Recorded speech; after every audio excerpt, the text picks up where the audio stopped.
స్తోత్రం చదువుకుంటే గురుగ్రహం శక్తి పొందేస్తుంది. రోజు ఒకసారి దక్షిణామూర్తి స్తోత్రం చదివారనుకోండి చాలు, అంతే. ఆడవనివ్వండి, మగనివ్వండి, పిల్లలవనివ్వండి, ప్రయోజకులు అవుతారు, చక్కగా ఉంటారు. ఏమి పెద్ద ఇబ్బంది పడిపోయి భయంకరమైన స్థితిలోకి వెళ్ళిపోకుండా కాపాడుతుంది దక్షిణామూర్తి స్తోత్రం. అంత గొప్పది. దక్షిణామూర్తి దక్షిణాన్ని ఎందుకు చూస్తాడంటే ఆయన మృత్యుంజయుడు. ఆయన ఉత్తరాన్ని కూర్చుని దక్షిణాన్ని చూస్తాడు. మృత్యువును గూర్చినటువంటి భయము లేనివాడు ఆయన.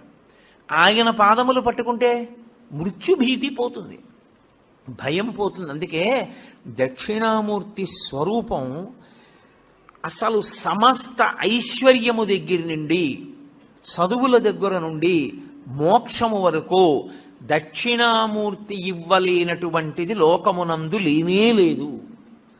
అసలు మీకు నేను ఒక గొప్ప రహస్యం చెప్తాను.